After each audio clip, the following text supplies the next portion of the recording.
What's up, everyone, and welcome to the Who's Reality Cooking podcast. Today we have Chef Shehu Fitzgerald, winner of Chopped. What's up, Shehu? Audrey, how you doing? How's everything going? Everything's going great. It's so good to see you. Yes, it's been a long time. It's good to see you as well. You're looking great. Thank you. You don't look like you've aged a day. Thank you very much.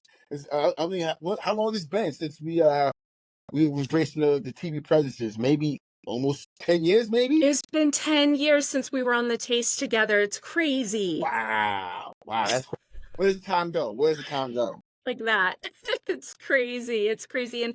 And I would love for you to come back so we can talk about the taste, but I really wanted to have you on for Winners Week and talk about Chopped because you were so much fun to watch on Chopped, and I'm so proud of you and so proud of your success. And you are my first contestant from Chopped, so let's dig into it. Awesome, absolutely. One of my favorite shows. I mean, I've done 5 shows on all my TV appearances. But that was my first one and one of my favorite shows. I really enjoyed doing that. Awesome. For someone who maybe hasn't seen Chopped, can you kind of explain what it is? So chop is like kind of like when they do what they call a mystery basket. So you get a basket of ingredients, and it's usually typically about 4 ingredients. It's been a while. I think it's about 4 ingredients, mystery ingredients, the key ingredients that you have to use and cook with. Then they also have a full pantry. And for the first round, you get 20 minutes, and then the next 2 rounds is 30 minutes. And you go against other chefs, and you all get the same ingredient and they try to see what you come up with and who has the best dish. I just love this show. I love that is it always just one episode as opposed to like a whole series like the other ones would be? It is always just one episode, which is really cool. You go in, obviously for the winners, it's one extremely long day for them. But yeah, it's all done in one day. All done in one day. How many hours were you guys filming, or how many hours were you just in that? What was it, a studio or? Yeah, it's funny because the studio when I was on it, when I did it, the studio was it was a brownstone in Queens, not too far off of Queens Plaza, I believe. And you would walk right by it if you didn't know what you was looking for. Because it's just like a regular house, and what they do with the brownstone, they gutted it all out and made it a studio. So I technically call the day started when they picked me up. So that's why I say when my day started. So that was about 6 a.m. If I'm not at 6 or 7 o'clock in the morning, when they picked us up at the location, and then they took us to another location where everybody else met up, and then we went to the studio, which was like 5 minutes from that point. And then obviously, since I was the winner, my day ended at I want to say about 8, 9 o'clock that night. That's a So it long was like freaking it's a day. long day. But for myself, I just look at it as a normal long work day for myself. I just say, yeah, it's what it is. But it was a long day. When I sat down, because I was the winner, and then they was dropping me off. They said, well, we can drop you off because the last person. And I was like, yo, you guys gonna take me back to Staten Island? I was like, yo, hold up. We won't take you to Staten Island. We'll take you to the ferry. I'm like, well, that's close enough. So, and I was just like thinking, like, man, it's all day long. Oh man, and you won and they just took you to the ferry. Come on, guys. I know, right? What? Drop me off at my house, man. Come on, help a brother out. Oh my gosh. Oh my gosh. So when you're in there, and you had mentioned this, you were in really small quarters. What was that like working in such a small station? Because you seemed really, I don't know, really together. You seem very calm for, someone who knows you. What was that like in such a small space? Like so I mean, I've watched the show a couple of times prior, and then when you get there, you don't realize how much space is not there, and how much house really small it is. But at the same time, I've worked. I think during that time I've worked in many different kitchens, many different hotels, and your area's your area. So I was kind of like, it's not bad. What on the stainless steel table split between me and other contestant. I was like, it's not that much. It's not that bad. I felt like I had enough space to work with, and at the same time, when you have more space, you tend to be more messier. So I was like, it's kind of good. So I can try to keep my station clean and organized as best as possible, so I hadn't to worry about more space. Oh, wow. So basically, the really big, and not that I want to keep going back to the show we were on, but it was about half of what we would have had, it seems like. Yeah, absolutely. Like the our station, we had that whole big table, Yeah. so you would have half of that, and then but then at the same time we had a lot of other equipment on there and everything. But yeah, it's about half the size of the station that we had. And then the burners and the ovens are right behind you. Correct. The ovens and burners were behind us, and then there was other equipment along the wall where you can, like, if you need to use things like blast chillers, mixers, and other things like that. Wow. That's so great. And I do have to ask you, because as I'm watching this, I know you love your knives. Were you allowed to bring your own knives, or did you have to use the ones that they supplied for you? No, actually, they asked. We was actually bring our own knives. We was. They said they gave us a choice what knives you want to bring. You could bring your favorite knives, whatever.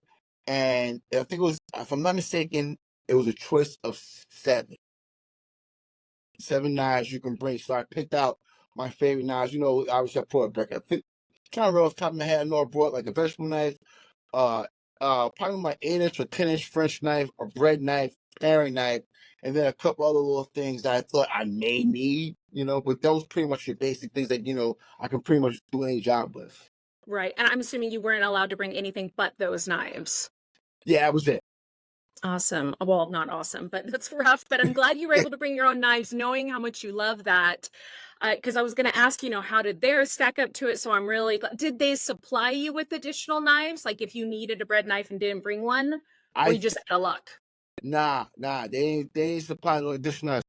Only time I think they supply something with a different knife if it's like they know they're gonna be a specific challenge.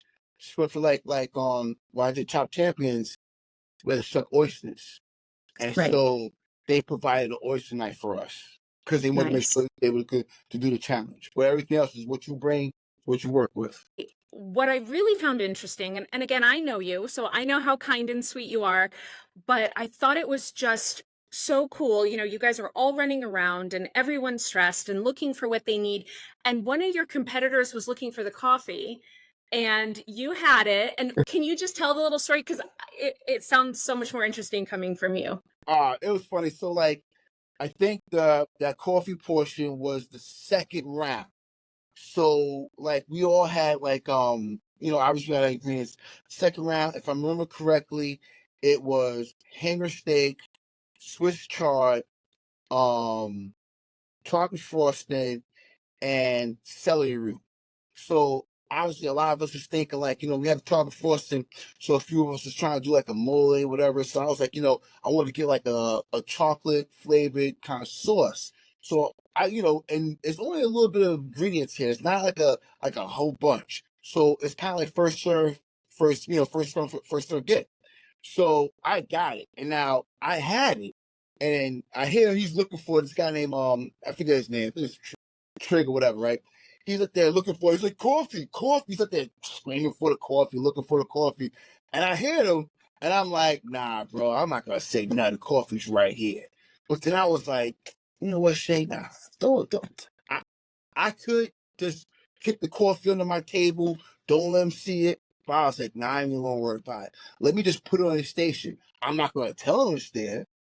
I'll let him continue looking for it, and then let him think like he'll change his game plan up, grab a bunch of different stuff, and then he comes back and then he got the coffee, and then we go back to my it's kind of like trying to jump him up a little bit, and then and then when I put it on the station, and he said, "Oh, the coffee came," and I was like, I just slapped him on his back, and I was like, "Hey, you're welcome." I love it. It was like kind competitiveness, or like how, Yeah, I don't know how you would say I it. want to be because I want everybody to see I could be an asshole. I could be a dick if I want to be, but I don't want to do that. I want to kind of especially it's my first show. I don't know how I kind of put like my best foot forward out and not be that person. I could do that later on because I said no, let me just be a kind of competitive and be a great competitor right now because I already knew I felt comfortable with winning it. Yeah, well, and you did win. So Yeah, just goes to show those. And that guy that you gave the coffee to and the other guy on the other side of you seemed like they were going to break out into a fist fight at any point. Did it Oh, get ugly? they was going at it from the whole time, and like even from like the jump, the guy we were sharing a table with, Trey, I was at the last round with, he was just talking shit the whole time. Like he was talking shit from the minute from the minute we met up like in the diner, not even on the studio, he was talking crap the whole time. And like for myself, I got into like a real competitive mode.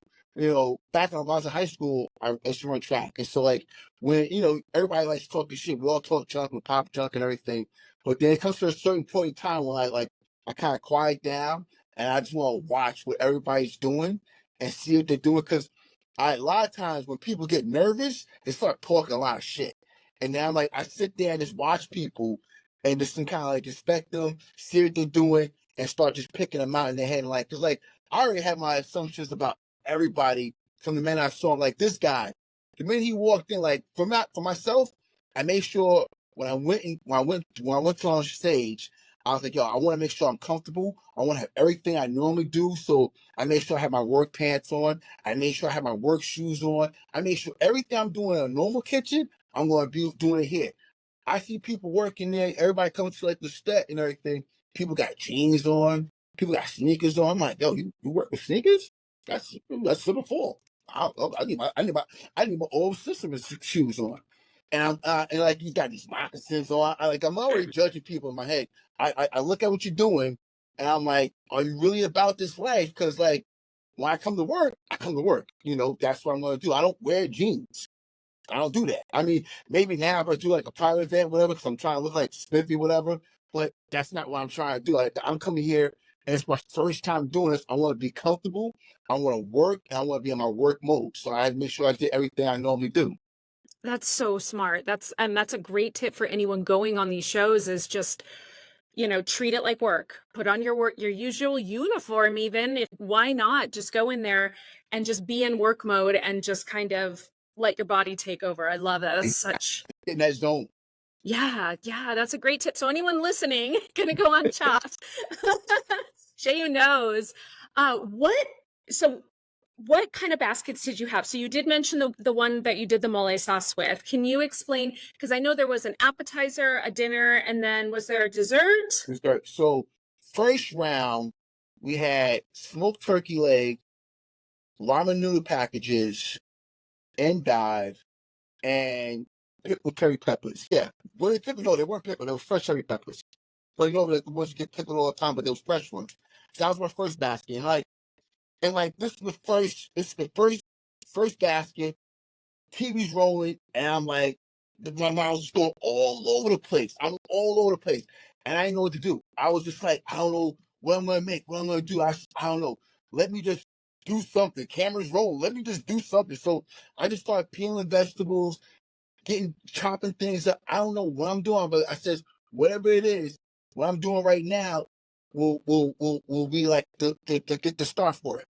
And then I'm just working. I think about it seemed like 5 minutes, it might have been less, and then everything started to come in my head. I said, oh, boom, let's make a pepper noodle salad. And we'll bring some spices in, and then I'll do like a Thai noodle salad. Cause they're gonna start asking questions. Cause I'm starting trying to think like, how can I tie this into myself, tie it into me, and make it my own dish within the next 20 minutes, and that was like, so I was once I got that focused on, I was like, all right, cool. Now I know what we do. I started grabbing my dishes and I started getting everything ready for it. And then this was kind of like your vision's like this. And then once I figured out everything got to tunnel vision, I was like, all right, now we know what to do. Let's rock and roll. That's so great. So you just anyone listening, just get started on your prep, right? Get started your prep. Pick out dishes that you're gonna like because they only have certain amount. Certain shows have a bunch of things, and some shows is first serve, first come get. You know, Did they let you look in the pantry before you guys started rolling? yes. Usually, I think on every show I've ever done, they give you a walkthrough. So when the walkthrough comes through, I'm like picking every little thing out that I like the scene. I'm looking for specific things, especially like certain ingredients I like to use, certain key things I like to use, pieces of equipment I like to use. I'm trying to figure them all out and take a mental note where they're at and where to find them. So I way I can Yeah. like I'm not searching for them and I have them right there and I know where to go to get these things. Smart, smart.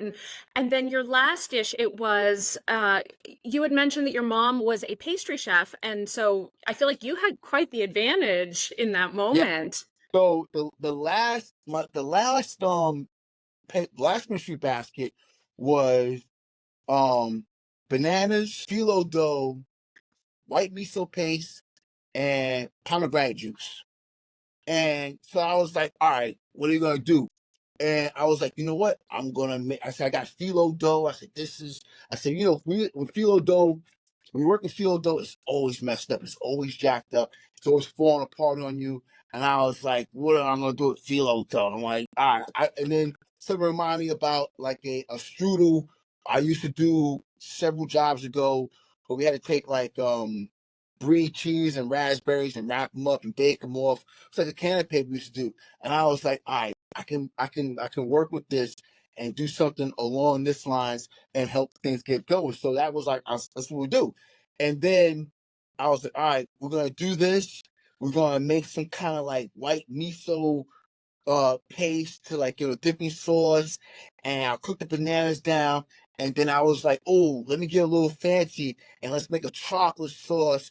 But like I was up here, I had like a kind of a brain fart, like kind of like brain was dead. I couldn't remember how to make this chocolate sauce because I'm running around doing everything else, and now I was like, I need to stop. But that was extra, which was kind of cool. Which it didn't hurt me in the end. They did call me out on it that my truffle wasn't great because I didn't even taste it. I was like rocking and rolling, but then it was something for me kind of do extra. But at the end of the day, all the ingredients that I needed to work with, I got them all in the dish. People ask me about chop. They say, how was it? And I tell people all the time, I say, yo, I was very fortunate because all the ingredients I had, there was no like nothing throwing like no monkey wrenches. Everything I had, I've worked with before. I had confidence working with. I was very fortunate. The hardest part, I tell people about chop myself, was trying to make things sound dope. When they ask you, gotta name this dish, I'm like, yo, man, just bust out this dish in 30 minutes. You want to make it sound nice? It's like, yo, it's food on a plate, man. Give me a break. Oh man, what would your ultimate chop basket be? If say you went back to the show, dream basket, what would be in it? Oh man, I think for like the ultimate challenge, the ultimate chop challenge would be like if they had more time, right? And we had to do something like break down a whole animal and use the cuts from that. Like, cause that would be like a real challenge. Cause like first you gotta break things down. You gotta debone them, break them down, find the cuts you want, and then start using, and then make like 3 or 4 dishes out of like that carcass. That would be like the ultimate challenge I would think for myself. That would be great. That would be a fun show to watch too. So if the producers are listening, Shehu wants to do it. Yeah, that would be awesome. Because like I remember one time I was watching like Iron Chef America, and they had a duet team going on, and then they had like the Iron Chefs working on ice carvers, and I believe Morimoto had did this each time had some kind of ice carving with it. One of the challenges, one of the things Morimoto did, he took the ice block and made it into a smoker, and I was like, yo, that's sick. That right there I was like, yo, done. He's grand champion right there. That right there. I was like, just to think of that, to do the smoke and like to have it go through the ice and everything. I was like, that's pretty amazing. I thought that was pretty dope. That is pretty amazing. Wow, I'm gonna have to look that one up. I remember some ice carvings on the show, but I do not remember that. I think that would have stuck out with me. Yeah, yeah, that definitely stuck out for me. That's why I always think, and that's why when you look at that, see, it's really a talented thing. And then like not just to make like a vessel with crazy things. He used it to something to smoke some fish on, and I was like, yeah, yeah, he's dope. He's dope. Wow. Wow. I mean, how his mind must work. It's just so interesting. Exactly. Like, and that's the cool thing about when I work with other people. That's why I always tell people like you, it's like, yo, why don't you do like, businesses like that? So why I do like working with people because I talk with a lot of my colleagues, I talk with a lot of my friends. We bounce ideas off each other. While I'm working, ideas bounce in my head because you're doing something and I start thinking like, oh, I can do this or I can do that, make this and like today for instance, we're up there making hors d'oeuvres. And they're like, all right, Shay, we need you to make this 65 pieces of this. It's a bacon wrapped short rib. I'm like, bacon wrapped short rib. I'm like, oh, all right. As I'm starting making, I'm like, wow, it's kind of big. It's not like an hors d'oeuvre. Something I would see doing like in a barbecue kind of sense. Like I could make braised short ribs, cool them down, cut them into pieces, wrap them in bacon. Then I was like, yo, let's wrap it with a piece of jalapeno. And then I was like, yo, I was to season this up, put it on the grill, smoke it, then glaze it with some barbecue sauce, and that would be an awesome dish. And then I cooked them up, tried them out, and I was like, all right, this is great. I think this would be even better if it had some kind of buttermilk ranch dipping sauce, something for it. I was like, yo, and that's how my brain works. That's how a lot of my colleagues' brains work. When we're working with something, we start thinking about things, and then you go off on a tandem, and all of a sudden you got two, three more new dishes or ideas to work off for something else. That's so great. Yeah, I love watching your videos of you cooking on an Instagram. And just in case if anyone's listening, can you just drop your Instagram handle real quick so they can pop over there and check out your food? Well, Instagram handle is Shehu Fitzgerald. You can see that all the time. Like pretty much all my handles is by my name, so everybody can find them out. So it's easy to find. It may be private, but you just like hit me on. I let you know. I friend everybody, and you can see my stuff. I try to post as much as possible. I try to post fun things and things I think that are like post worthy and that are interesting. I love it. I love looking at all your food. It's just so inspiring. And I'm just over here puttering on my little things and I'm like, damn, look at what Shayu's doing. So Listen, amazing. you say that, and I look at you. I'm like, when you hit me up, I was like, oh, Mr. Howard, what you doing? I said, author 4 books. That's this girl doing a thing. Well, I'm just so happy to have you on. I'm just so proud to be part of your team. And I know it's not obvious, but I'm totally wearing green today because Team Green forever. DJ Wolfpack, the Wolfpack.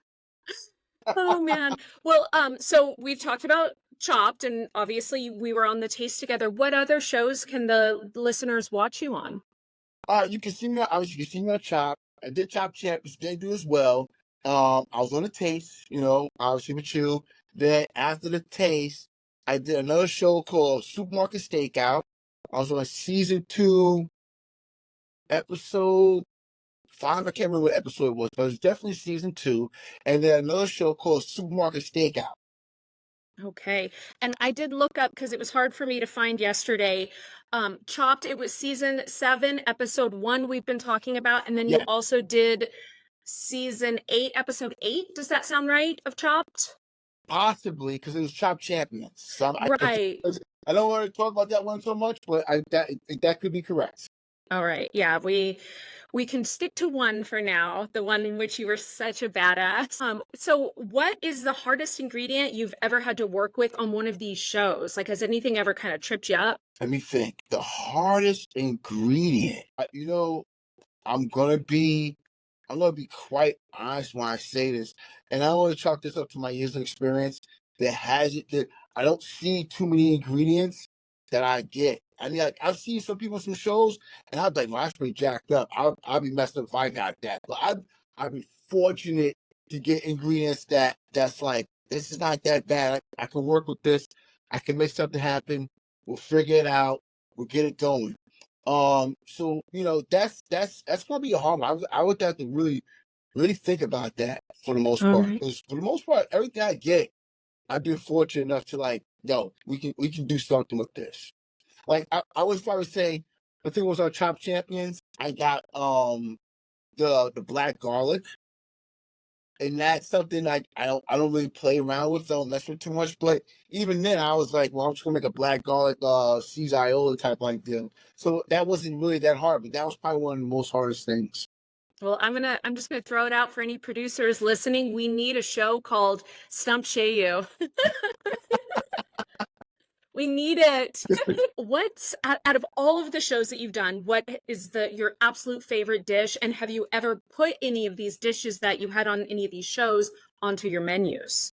Um, let's say a lot of my cooking, a lot of stuff I've done on shows, I've done in my career. But I'm gonna honestly think my favorite dish on the show, I think, was supermarket stakeout, right? We had a challenge, and the challenge was tailgate. So I'm not sure if you're familiar with supermarket stakeout. We're on set at location at a supermarket, and we're getting people who are coming out the supermarket with their groceries, and these are not actors. They're real live people, real live shoppers with their groceries, and so you gotta buy their bags, and then you gotta make something within those bags. So the challenge was it was a tailgate themed challenge. So I was like, and we was on location in Las Vegas, and I got the bat. My cart I got for this particular challenge was not your typical stuff you would use for a tailgate. And always when you do these shows, you always gotta talk about things. You gotta dial things in. And so I had gotten like Lebna, I got Parisian pickles, I had got some chickpeas and some tomatoes, and it's like that's not tailgate at all. And I was like, how you gonna make this tailgate? I was like, oh, I got this. I used to live in England. I used to live overseas. And so I was like, yo, this is a cricket tailgate. So I made like a curry dish. So I was like, I said, yo, this is the tailgate and like, Bollywood and everything, what you're gonna see out there, what they're doing. And they totally bought into that and they loved it. And the dish was great. I made like a chickpea curry with like pickled cucumbers and a couple of little things like this yogurt sauce. It was great. It was awesome. I do things like that now. I've actually my lady's birthday was her 40th birthday a week ago, and I had made like this chickpea curry, kind of not the same, but still some of the same difference. And that was, I always like to use the things like that. Yum. I love chickpeas. And shout out to Ivory. I love your lady. Thank you so much. And happy birthday to her as well. Um, so we've talked about all the different shows that you've done. We've talked about your favorite foods. What what is there about you that maybe no one knows? Somebody's watching you on television. Is there a little tidbit you can share with us to kind of explain who you are truly? like a lot of people know. I'm very passionate about food. I love to cook. This is something like a lot of people. When you work in kitchens, you meet people from all walks of life. A lot of us grew up in kitchens. You get a lot of people who were escaping from something else in kitchens, saved their lives, and then you meet all types of people. For myself, this is something I've always wanted to do since I was a kid. When I was a kid, I just loved to eat, and people ask, "What do you want to do when you grow up?" I'm like, "Oh, I don't know." And I thought like being a chef, being a cook was like pretty cool, because I was like, yo, be in the kitchen. But I will be honest with you. When I was a kid, I thought it was being taken the easy way out. Oh, I thought it was gonna be very simple. I was a horrible student until high school. I was like, I ain't worried about it. I'm going to cooking school. What I gotta worry about math? And I just thought that was I thought it was like something it was simple. And then when I got into high school, I became a better student just naturally by the people, by the company I was keeping, became a better student. And then by the time I ended, but still, I honestly thought that being a chef and working in kitchens wasn't hard. And I mean, it is hard work, but I have not worked a day in my life because I like what I do. I love what I do. So I don't really consider it work. But for those who are not who don't have the same passion and love like I do, it's different. And I've missed a lot. I've sacrificed a lot of things, a lot of time from family and friends. I missed birthdays, holidays, all these types of things. But on the other end of that, I've also spent a whole life doing things that people only dream about. Back in like 1999, when I was like, yo, it's time for me to pack up and take the show on the road. I left New York City and I didn't come back till 2003. I went to like 21 different countries on my own dime. I was just me and my ex-wife, we picked up, we moved to Europe, was traveling over there, was living around, going around different places, we was doing all this stuff. I was taking classes overseas. That's where I got my baking and pastry experience from. I met the Queen of England. I was doing all types of things. I've been in places like New Zealand, Hawaii, Australia, Malaysia, Thailand, Singapore. I went to Morocco one day just to have lunch. So I was saying people postcards. I'm in Africa. I was in Spain. I didn't get to do run with the Bulls, but I was hanging out in all types of places. Amsterdam, Germany, Denmark, and just kept going, kept going, kept going. It's like when we was talking earlier when you said, when you wrote your first book, after you did the first one, it got easier. After I did my first overseas trip, that I realized how easy it was. I was like, man, I could just pick up and go anywhere. So I always just pick up and go. It's like, people like, how long are you around for? I was like, I don't know, I'm here till I'm not. And people like, yo, why you going there? I got plenty of friends over there. They just don't know it yet. But when I get there, they'll realize they homie from New York is here now. I love it. I love it. Okay, I gotta back it up. You met the Queen of England? What the Not, hell? not the Queen of England. I cooked for the royal family, Princess Anne. So No. when I was in England, I was taking a baking and pastry course, and she had came to do a visit, and she actually visit my. I think she visited a bunch of classes, but she came to my class, and we was talking to her, and she was talking to students, whatever, and she was nearby me. She wasn't really talking to me, but I was saying stuff to somebody. She looked at me. She said, "You're not from around here, are you?" I was like, "No, no, not at all, not at all." But so that was awesome. And then she had lunch with us. So I can't remember if it was a lunch or a dinner, but and my class was in charge of making the desserts. And my teacher had asked me to be the lead cook on that. So I made like this strawberry mousse with this tuile and like chocolate ravioli stuff with like this raw berries. So that was pretty interesting. That was dessert I did, and it was awesome. It was pretty cool. Wow. I mean, I knew some of your travels, but damn, Shehu, you are a badass. That's so But cool. I look back at things and what I've done and people I've worked with. I'm like, I was just reminiscing when I was in culinary school. You know, back then Julie Childs had visited us, and I remember knowing of her.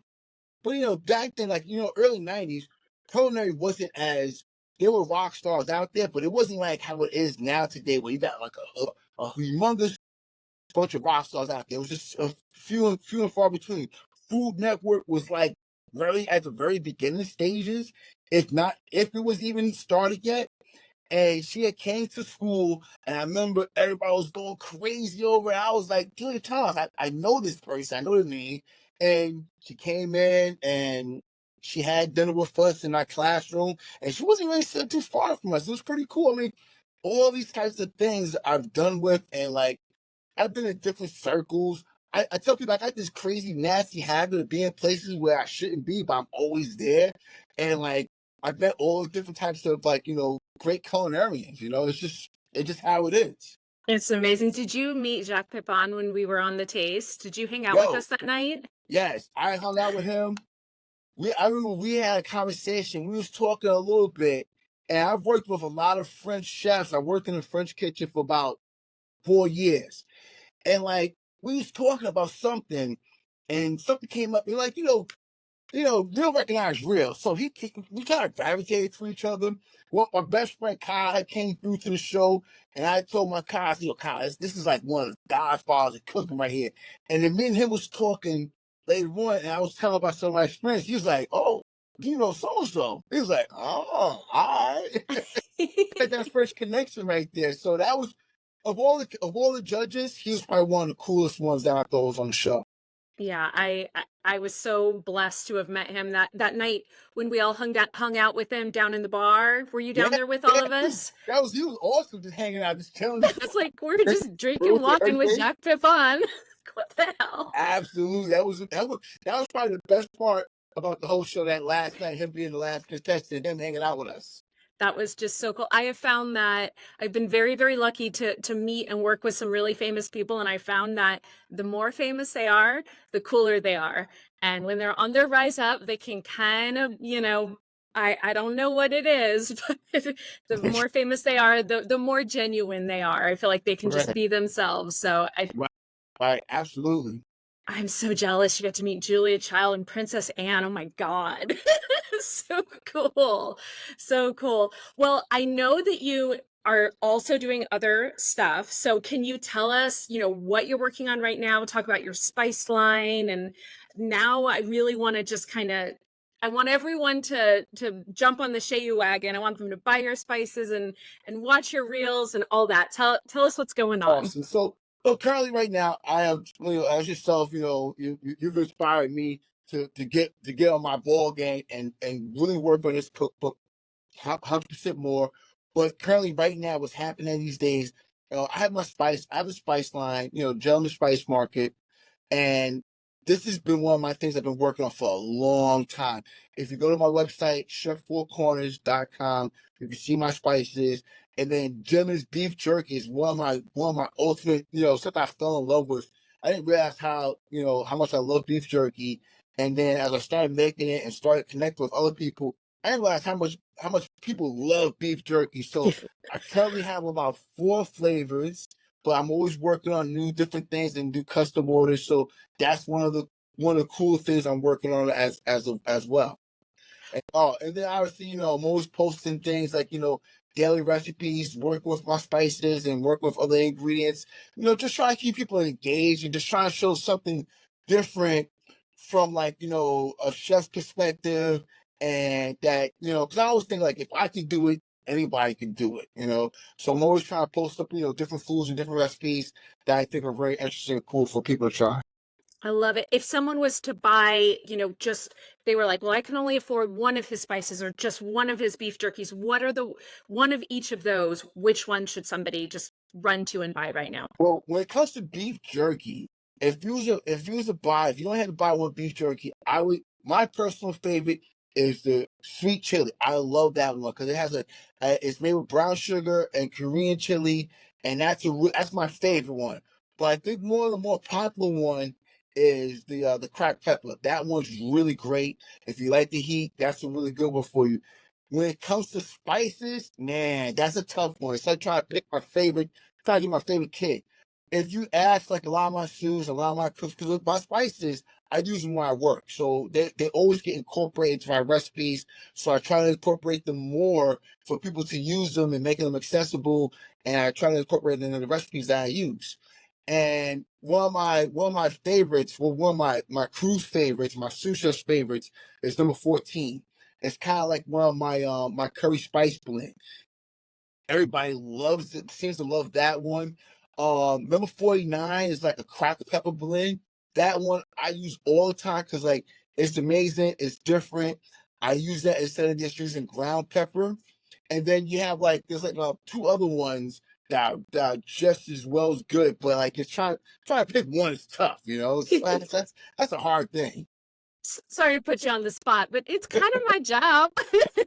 This has just been so much fun to catch up with you. And so, for anybody listening, they're like, wait, you guys talked about cookbooks. Before we got on, we had to kind of catch up a little bit. So, I am all about helping you, publish the cookbooks and push that to the next level. So watch out because Chef Yeah. Shehu is about to break the publishing world. If I have anything to say with it.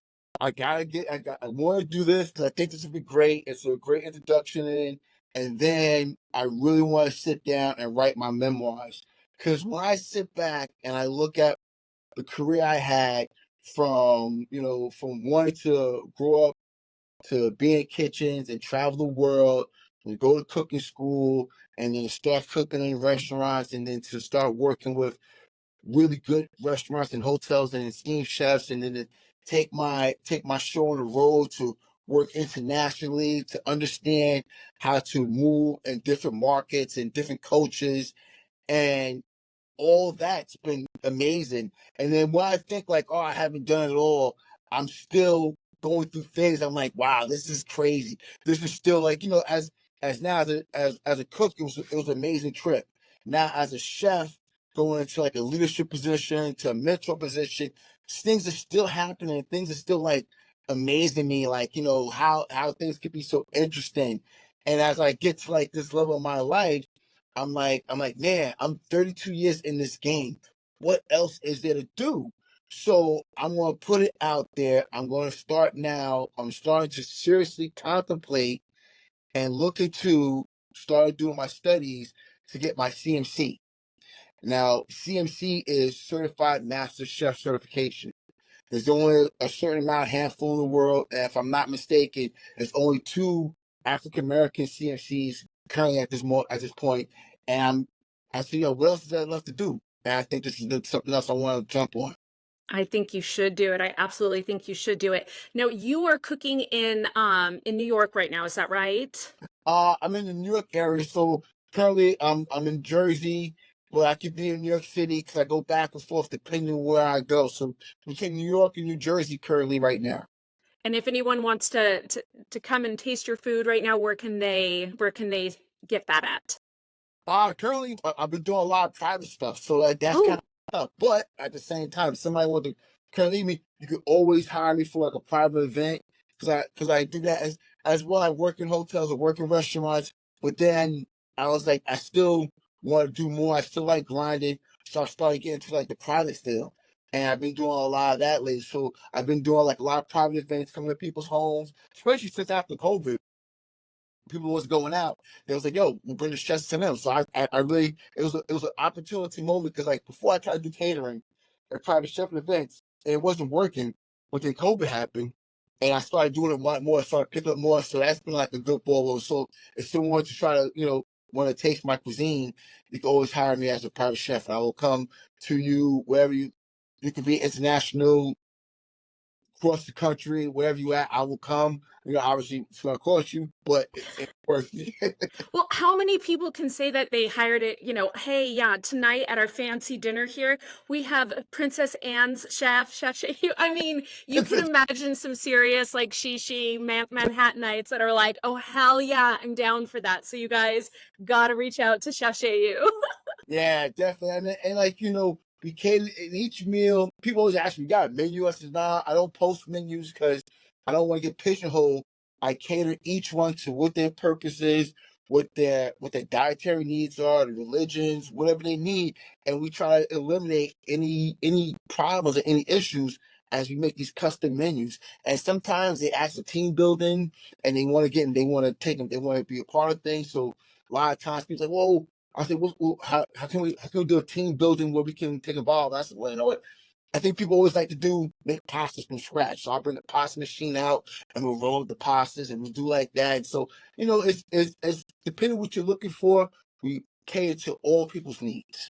I love it. I love it. And before we finish here, I'm trying to give back to our community, to the people who've done these shows, who've been vulnerable. Do you have any advice for anyone thinking about going on one of these shows, or maybe they did get picked and they're like getting ready to go? Any advice? I would say the biggest advice for these shows, because when you watch these shows, right, and you see there's the winner, but then like you see like some of the winners who keep excelling and going and doing, because a lot of times people get on these shows because they want to get into TV, they want to break out, they want to have their own cooking show, they want to do more, and it's never really the winners who's doing that. It's always like the third place persons or something like Or, that or the who third person kicked off.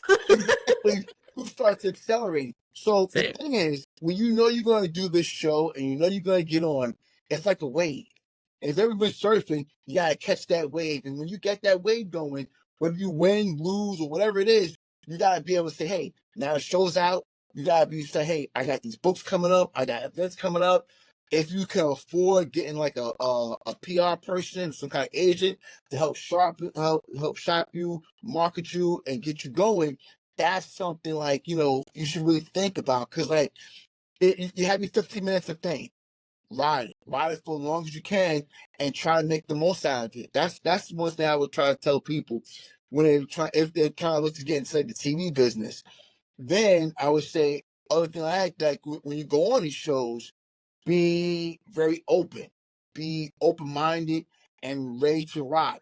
Put your best foot forward, get your biggest smile on, and be yourself. Have fun. Because at the end of the day, you don't want to go up there and be somebody who you're not, and then things don't turn out, and you're like, damn, I wish I could have did this, I wish I could have did that. Because like the first show, even though I did really well on Chop, as more shows kept going on, you see myself progressing. I started getting like really last days. It's like, oh, I want to start showing people how I really am in kitchens, because you see me like word, man, I'm like a complete psycho, bro. It's just a whole totally different person. Oh wow, that's such great advice, and it's just so much fun to catch up with you. I'm still kicking myself for not coming out when you had your gig in Hawaii, because that at least would have been, Oh, closer listen. and fun. Listen, it's okay, man. I relocate all the time. I may be back out there again. You never know. Listen. If something pops off, and if it all makes sense, I could be in a city near you. I tell people all the time. I'm always somewhere. All right, somebody please hire a Chef Shehu in Boise. I need some really good food here. Well, it was so good to catch up with you. Thank you so much for being on the podcast. No I would worries, no love worries. Thank you for having me. Oh yeah, I would love to have you come back and talk about more shows if you're open to it. Anytime. Listen, like I said, I've done 5 of them, so you can call me back as many times as you want. Awesome. Thanks so much, Shehu. And thank you everyone for listening to the Who's Reality Cooking podcast. Be sure to like and give us 5 stars and give us some comments of who else you want to see, or if you have any questions. And be sure to tune in next week for more awesome interviews. Bye. Awesome. All right.